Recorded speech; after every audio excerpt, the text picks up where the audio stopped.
മറ്റു വാർത്തയിലേക്ക്. ആലപ്പുഴ കൈനകരി അനിത വധക്കേസിൽ ഒന്നാം പ്രതിക്ക് വധശിക്ഷ. നിലമ്പൂർ സ്വദേശി പ്രബീഷിനെയാണ് വധശിക്ഷയ്ക്ക് വിധിച്ചത്. ആലപ്പുഴ അഡീഷണൽ ജില്ലാ സെഷൻസ് കോടതിയാണ് ശിക്ഷ വിധിച്ചത്. കേസിൽ മലപ്പുറം നിലമ്പൂർ സ്വദേശി പ്രബീഷ്, ഇയാളുടെ സുഹൃത്ത് കൈനകരി സ്വദേശി രജനി എന്നിവരാണ് പ്രതികൾ. 2021 ജൂലൈ 9 ഗർഭിണിയായ അനിതയെ കൊലപ്പെടുത്തി കായലിൽ തള്ളിയെന്ന കേസ്. ഇസത്ത് സുൽഫിക്കർ വിവരങ്ങൾ നൽകും. ഇസത്ത്, കോടതി വിധിയുടെ വിശദാംശങ്ങൾ.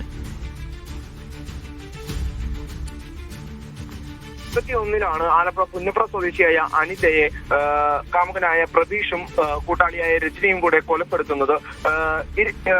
പ്രതിയായ പ്രബീഷിന് ഒരേ സമയം രണ്ടുപേരും തമ്മിൽ അടുപ്പമുണ്ടായിരുന്നു. അതായത് മരണപ്പെട്ട അനിതയും അതുപോലെ തന്നെ രജനിയുമായി അടുപ്പമുണ്ടായിരുന്നു. ഈ സമയത്താണ് അനിത ഗർഭിണിയാവുന്നത്. തുടർന്ന് ഈ ഗർഭത്തിൽ നിന്നും പിന്മാറുവാൻ വേണ്ടിയാണ് പ്രബീഷ് അനിതയെ കൊലപ്പെടുത്തുന്നത്. പിന്നീട് ഏകദേശം 2 ദിവസത്തിനു ശേഷം പ്രബീഷ് പിടിയിലാകുകയായിരുന്നു. അങ്ങനെ ഒരു 5 വർഷത്തിന് ശേഷമാണ് ഇപ്പോൾ വിധിച്ചിരിക്കുന്നത്. പ്രബീഷിന് വധശിക്ഷയും അതുപോലെ തന്നെ രണ്ടാം പ്രതിയായിട്ടുള്ള രജനിക്ക് വിധി അല്പസമയത്തിനകം ഉണ്ടാകുമെന്നാണ് നമുക്ക് മനസ്സിലാക്കാൻ സാധിക്കുന്നത്. ആലപ്പുഴ അഡീഷണൽ സെഷൻസ് കോടതിയാണ് ഇപ്പോൾ വിധി പുറപ്പെടുവിച്ചിരിക്കുന്നത്. ദിവ്യ, ശരി. കൈനകരി അനിത വധക്കേസിലാണ് ഒന്നാം പ്രതിക്ക് വധശിക്ഷ കോടതി വിധിച്ചത്. വിധിയുടെ വിശദാംശങ്ങളാണ് ഇസത്ത് സുൽഫിക്കർ